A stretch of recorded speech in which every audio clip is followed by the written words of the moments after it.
Bonjour à tous. En cette veille de Toussaint, nous nous intéressons à la question de Cécile. Cécile a 12 ans et elle nous demande est-ce qu'il faut vraiment toujours souffrir pour être saint?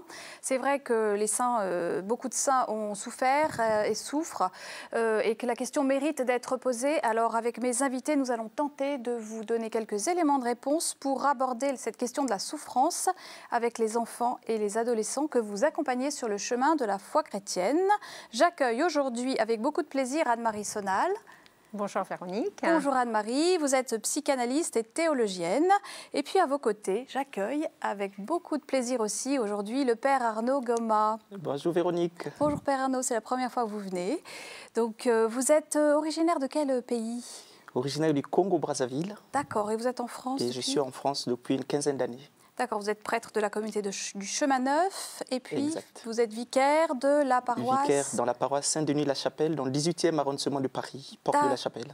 D'accord, et puis vous vous occupez aussi d'aumônerie, je pense, de collège et de lycée. Collège et lycée et aussi dans l'enseignement catholique. D'accord, donc vous connaissez les questions d'enfance, ça ne... Je baigne vous baignez dedans, dans le milieu. C'est merveilleux. La première question s'adresse à vous. Que fait-on précisément le jour de la Toussaint, Père Arnaud? Le jour de la Toussaint, l'Église se souvient de cette grande foule immense, de ceux qui sont dans la béatitude, c'est-à-dire ceux qui vivent dans le bonheur éternel, dans la vie avec Dieu, et qui sont aussi pour nous comme des intercesseurs, donc ceux qui voient la face de Dieu, ceux qui ont montré que la mission de Jésus-Christ n'était pas une mission impossible, car auprès de Dieu, il y a des hommes et des femmes qui ont accédé à cette vie bienheureuse, ce que tous nous recherchons. C'est aussi cette communion, cette solidarité entre l'Église du ciel et celle de la terre. Alors, Philippe Mouret s'est entretenu cette semaine avec des adolescents de 12 ans, dont Cécile. Il leur a posé cette question: faut-il souffrir pour être saint? Écoutez, regardez. Faut-il souffrir pour être saint? Moi, je pense qu'on n'est pas obligé de souffrir pour devenir saint, parce qu'il y en a, ils ne l'ont pas fait. Et faire exprès de souffrir, c'est pas forcément bien. Et même si on a souffert, on n'est pas obligatoirement saint. Il y a beaucoup de gens dans le monde qui peuvent avoir des maladies, des problèmes, mais vraiment des souffrances, et peuvent perdre quelqu'un dans leur vie et tout ça. Ils seront tristes très longtemps, même toute leur vie, mais ils ne vont pas devenir saints par ailleurs. La souffrance, c'est pas un passage obligatoire. Les gens, ils prennent ça pour un passage obligatoire parce qu'ils se disent « Jésus a souffert, moi aussi je dois souffrir ». Quels sont les saints que vous connaissez?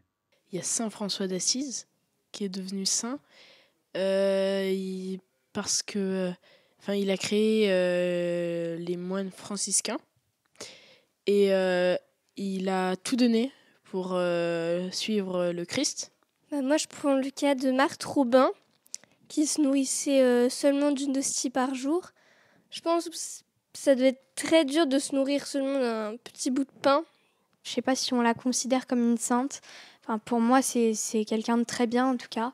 C'est Sœur Emmanuelle, qui est morte il n'y a pas longtemps d'ailleurs, qui est allée dans des bidonvilles et qui a aidé beaucoup de personnes. Je connais aussi Sainte Thérèse, que j'aime beaucoup, qui, elle, depuis son plus jeune âge, elle aimait beaucoup Jésus et elle faisait en sorte qu'il l'accompagne tous les jours. Déjà, tout le monde, pour moi, est saint en quelque sorte dans son cœur. On a tous quelque chose de saint et si on le laisse ressortir, on serait tous saints. Non, on n'est pas tous parfaits. Comment fait-on pour devenir un saint? C'est un dur passage dans la vie quand on devient saint parce que c'est un changement en nous-mêmes et donc on souffre un petit peu intérieurement parce qu'on change et que c'est dur. Il faut aimer Jésus et essayer de comprendre pourquoi il est venu. Pour devenir un saint, il ne faut pas obligatoirement vouloir devenir un saint, mais on le devient comme ça, quand on fait des BA. Une chose toute bête, par exemple, il y a un papier par terre, le ramasser et de se dire je le fais pour l'amour de Dieu. Et si on fait ça, Dieu il nous voit forcément. On n'est pas obligé de faire se flageller ou faire des choses très dures. Dieu il nous voit dès qu'on fait quelque chose en amour pour lui. C'est des petites choses comme ça, à notre âge, qu'après, ça pourra se transformer, si on continue, en des grandes choses quand on sera adulte. Quelles sont vos grandes questions sur les saints? Au final, est-ce qu'il faut vraiment souffrir pour être saint? Comment faut faire vraiment pour aimer très fort Dieu? Parce qu'on dit, oui, il faut, pour être un saint, il faut aimer très fort Dieu, mais c'est pas forcément facile. Comment on devient saint au final? Parce que on a plein d'idées de ce que c'est être saint, mais au final, on ne sait pas vraiment ce que c'est. Faut-il vraiment souffrir pour être saint? C'est le sujet de notre émission 1000 questions à la fois aujourd'hui. Anne-Marie, je vous voyais assez fascinée, admirative de la profondeur de ces jeunes. À quel âge le goût de la sainteté naît dans le cœur et dans l'être d'un enfant? Je dirais, tout dépend de la conception qu'on a de la sainteté. Mais là, on voyait que ces enfants, déjà un petit peu grands, je pense qu'ils avaient 9-10 ans. Ils ont 11, 12, 13 ans. Oui. 12-13 ans. Je pense qu'un enfant peut ressentir justement assez tôt une grande inclinaison vers Dieu, beaucoup d'amour en fait. Je crois qu'ils ont...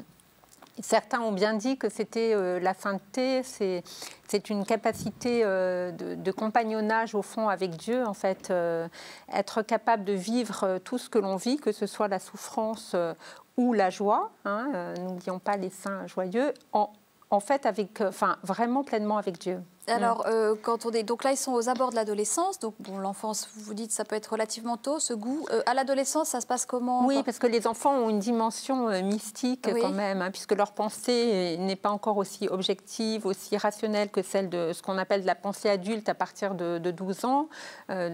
Finalement, les enfants ont une intuition pour ce qui concerne les choses, je dirais, spirituelles. Et, voilà, et il faut en profiter pour nourrir. Il me semble. Et quand ils sont adolescents, parce que c'est peut-être là que c'est plus difficile, à l'adolescence. Alors, à l'adolescence... Qu'est-ce qui se passe dans le cœur d'un adolescent?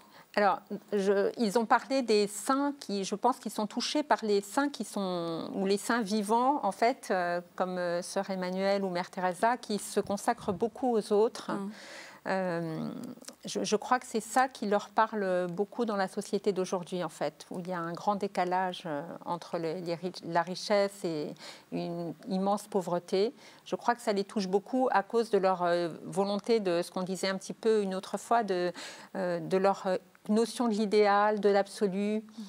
Je crois qu'ils sont très touchés par cela. Il y a des modèles de saints, Père Arnaud, peut-être à privilégier en fonction des âges? Oui, tout à fait.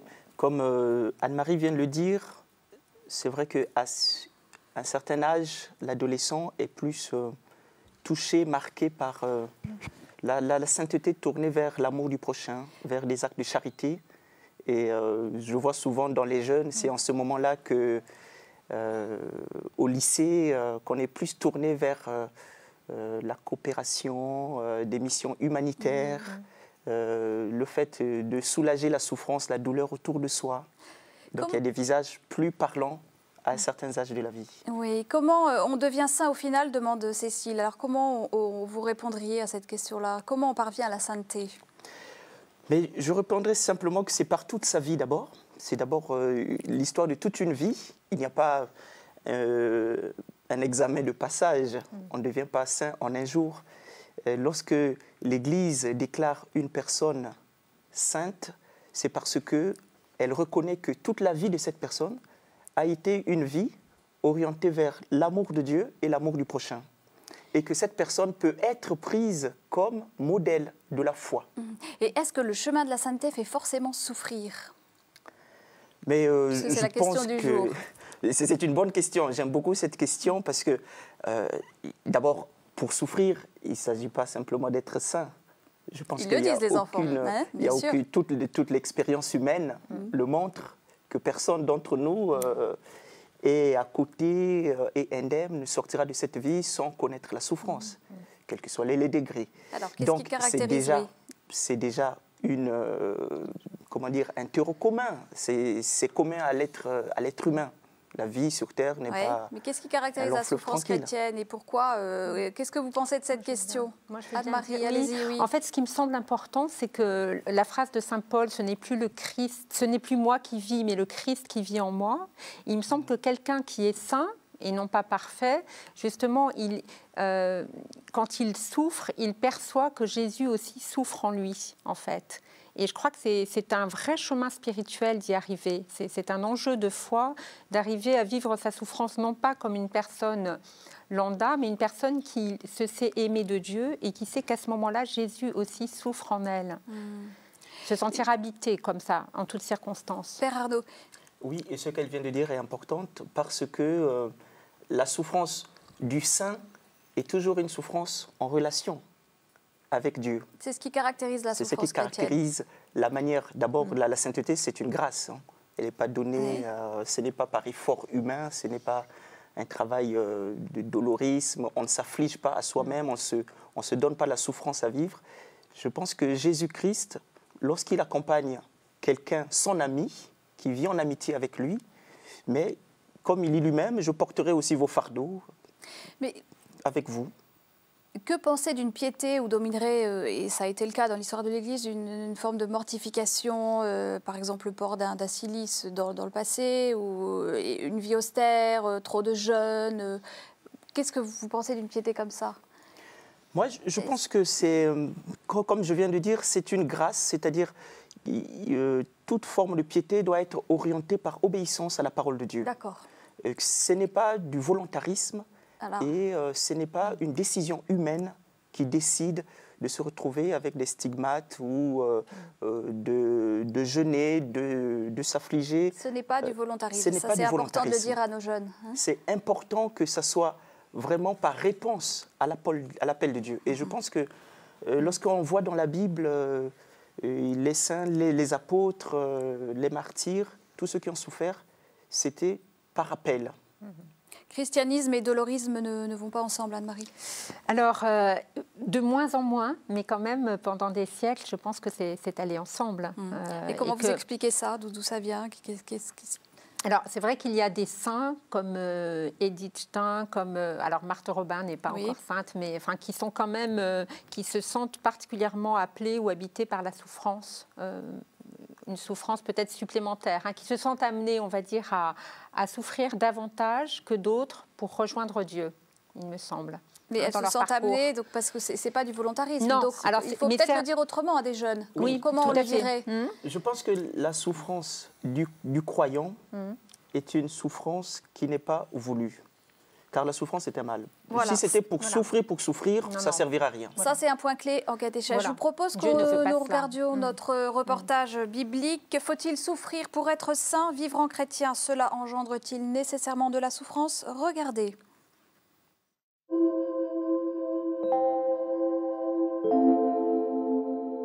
Dans l'histoire de l'Église, nombreux sont les saints qui ont souffert. Saint Pierre, par exemple, est mort martyr, crucifié la tête en bas. Saint Paul, décapité. Saint Étienne, le premier martyr de l'Église, a été lapidé pour avoir témoigné sans relâche du Christ ressuscité. Saint François d'Assise portait les stigmates, marque semblable à celle des plaies du Christ lors de sa crucifixion. Saint Benoît Joseph Labre a été exclu de tous les monastères. Saint Jean-Marie Vianney, le curé d'Ars, a été tourmenté par le diable jusqu'à la fin de sa vie. Saint Maximilien Kolbe, quant à lui, a offert sa vie à Auschwitz en échange de celle d'un père de famille. Jésus lui-même, le saint par excellence, a connu la souffrance, celle du rejet des siens qui ne l'ont pas reconnu, celle de la trahison et celle de la passion. Ne fallait-il pas, dit saint Luc, que le Christ endure ses souffrances pour entrer dans sa gloire? Les saints recherchent l'union à Dieu.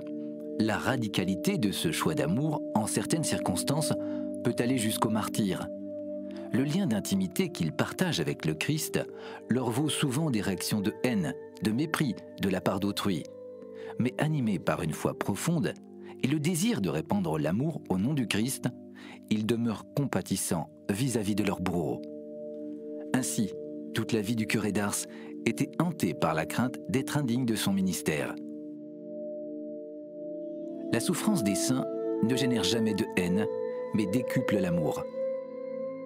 En hébreu, saint se dit kadosh, ce qui veut dire séparé, mis à part, pour Dieu et par Dieu. Avant l'heure de sa passion, le Christ prévient ses disciples des tribulations et des persécutions qu'ils auront à subir en son nom. Il les met en garde et leur dit « Si le monde a de la haine contre vous, sachez qu'il y en a eu d'abord contre moi. Si vous apparteniez au monde, le monde vous aimerait, car vous seriez à lui. Mais vous n'appartenez pas au monde, puisque je vous ai choisi en vous prenant dans le monde. Si l'on m'a persécuté, on vous persécutera vous aussi. Les gens vous traiteront ainsi à cause de moi, parce qu'ils ne connaissent pas celui qui m'a envoyé. »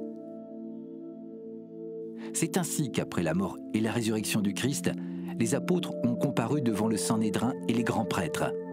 Pourtant, ils se sont montrés tout joyeux d'avoir été jugés, dignes de subir des outrages pour le nom du Seigneur. Dans ses lettres, saint Paul écrivait aux Romains « Si nous portons partout et toujours en notre corps les souffrances de mort de Jésus, c'est afin que la vie de Jésus soit elle aussi manifestée dans notre corps. » Ainsi, ce ne sont pas les souffrances des saints qui sont un modèle, mais leur immense désir de s'ajuster à l'image et à la ressemblance du Christ et de Dieu, le seul saint. Vous pouvez voir, revoir, télécharger ce reportage en vous rendant sur le site internet de KTO, www.ktotv.com. Père Arnaud, quel est le lien entre la joie et la souffrance? Saint Paul fait ce lien assez facilement. Oui, parce que je pense que comme la souffrance du saint est une souffrance qui est vécue avec le Christ, je pense que le Christ donne une grâce pour que la souffrance soit vécue dans la paix, dans la joie, dans l'amour. Et nous l'avons entendu dans le reportage, Véronique, on ne souffre pas seul. Le Christ est avec nous. Et le Christ le dit à Paul, il dit à Saul sur le chemin de Damas, il dit « Pourquoi tu me persécutes ?» Alors que Paul persécutait les chrétiens. Donc ça veut dire que dans l'être qui souffre, il y a comme une sorte de transfiguration où le Christ est avec lui. Et ça peut justifier cette joie d'être avec l'époux. Comme lorsque vous avez votre meilleur ami qui est auprès de vous, même si vous êtes à l'hôpital, même si vous êtes avec 40 degrés de fièvre, le fait d'avoir votre meilleur ami, je pense que ça vous donne de la joie. La joie repose dans la relation avec le Christ. Voilà. Et c'est pas souffrir pour souffrir. Il y a un enfant qui disait bah oui, les gens pensent qu'il faut souffrir pour être saint parce que le Christ a souffert. Mais c'est une fausse idée. Pas forcément, parce que je pense que même un enfant peut être sensible à cette idée d'accompagner Jésus jusqu'au bout. Et vous pensez que c'est une piété qui convient? Alors, qui convient, il ne faut pas en abuser. Récemment, j'ai un jeune patient qui me demandait, pour la première fois dans mon cabinet, ce que je pensais justement du silice, enfin, mais même pour lui, parce qu'il avait une grande culpabilité de certains comportements. Moi, je pense que la vie est suffisamment difficile parfois pour ne pas aller rechercher comme ça les preuves, mais justement, tout est dans la manière de la vivre. Père Arnaud. Oui, je pense que le rayonnement de joie du saint se justifie par le fait que quelque part, le saint représente Jésus. Et que par fidélité au Christ, si vous étiez dans la joie avec lui, pourquoi aussi ne pas vivre nos souffrances ici en relation avec sa passion à lui? Je pense que c'est important de rester dans cette dimension de l'amitié du Christ et de l'amour, par amour pour lui. Lui, il a souffert pour nous. D'abord, il faudrait distinguer deux sortes de souffrances. C'est le curé d'Ars qui nous le faisait sentir. Il y a la souffrance du Christ, celle de la passion, de jeudi saint, de vendredi saint, de samedi saint, une fois pour toutes vécue que par lui. Et après, il y a la souffrance, celle que vivent aujourd'hui les membres du corps du Christ. Et on voit bien que le Christ continue à souffrir avec les membres de son corps, avec l'Église, parce que lorsque Jésus est venu sur la terre, il a été le premier à souffrir. Il fallait bien que le Fils de l'homme souffre, qu'il vive sa passion et que le troisième jour, il ressuscite. Et c'est ça qui est source de joie, c'est cette relation avec le Christ qui a souffert, ou en tout cas qui a vécu cette passion une fois pour toutes. Hein. Je pense qu'il y a cette identification et il y a, comment dire, une sorte de satisfaction de voir que dans la joie comme dans l'épreuve, il y a la fidélité de l'amitié. Et je pense que ça se comprend. Moi, en tout cas, personnellement, je suis plus heureux lorsque celui ou celle qui se dit mon ami n'est pas seulement une amitié à demi-teinte, en temps de moindre vague ou lorsque tout va bien, mais lorsque l'être aimé est présent aussi dans les moments difficiles, je pense que ça procure la vraie joie. Une vraie joie, oui. Anne-Marie. Voilà. Il me semble que si Jésus n'était pas allé comme ça jusqu'au bout de la souffrance, les personnes, que ce soit les enfants ou les adolescents ou les adultes qui sont justement en pleine épreuve, ne pourraient pas se sentir aussi habités et accompagnés par lui, justement, par le Christ. C'est de savoir qu'il est allé jusqu'au bout qui nous permet de vivre autrement notre souffrance. Mais comment on témoigne de cette communion, de cette joie dans la communion à la souffrance du Christ dans une société où on est quand même dans une société du chacun pour soi? Oui, alors effectivement, c'est un message déroutant qui dérange. Oui, ça dérange. Mais comment on éveille les enfants à ça? Alors moi, je crois que c'est par contagion, par notre manière, nous, de vivre et de présenter ce que peut être justement la vie traversée avec Dieu, quoi, dans ce compagnonnage-là. Je pense que les enfants, ils sont sensibles parce qu'eux aussi, ils ont leurs petites épreuves, même sans avoir de grandes épreuves à l'école ou même au scout. Enfin, ils connaissent aussi des moments de souffrance. Donc, je pense qu'ils sont sensibles à savoir comment les vivre au mieux. Et il y a des personnes qui ont un rayonnement, même quand elles souffrent. Je ne sais pas si... Voilà. Alors, c'était le cas des saints, je pense. Je pense aussi que les événements récents peuvent nous aider. L'Église... le pape Benoît XVI venait de canoniser une jeune fille, Chiara Badano, une Italienne de 19 ans, qui est morte à 19 ans. Et ce qui était marquant dans cette canonisation de cette jeune fille, c'était une béatification, je pense, elle était déclarée bienheureuse, c'était de reconnaître que, clouée dans sa maladie, sur son lit, mais ce qui a marqué ceux qui étaient autour de lui, c'est l'amour qu'elle donnait aux autres. C'était plus un décentrement, c'était plus la maladie et la souffrance qui caractérisaient cette jeune fille, c'était son attention aux autres. Et les jeunes en ont parlé de Marthe Robin.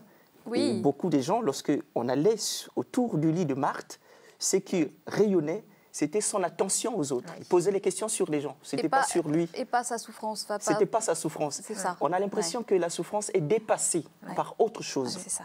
Anne-Marie, pour terminer cette émission, donc on a parlé des modèles de charité qui convenaient bien pour des adolescents. Qu'est-ce qui convient bien comme figure de sainteté ou de martyr pour des plus petits enfants? Alors, les plus petits, parfois, aiment bien Saint François d'Assise.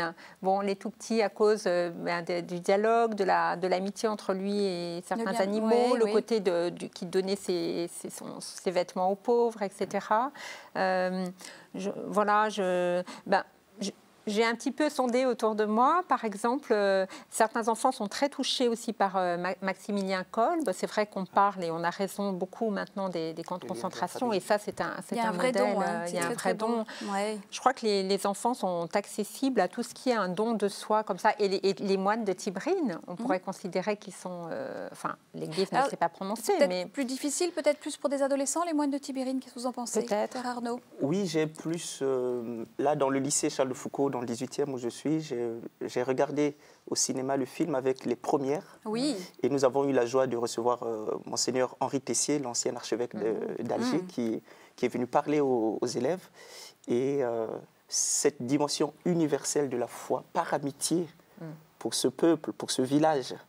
Et ça, c'est très, très sensible. Je pense que les adolescents ont un cœur tout ouvert à ce genre de message. Merci à tous les deux. On se retrouve la semaine prochaine. Merci. Et la semaine prochaine, nous vous donnerons des éléments pour répondre à cette question d'un tout jeune enfant.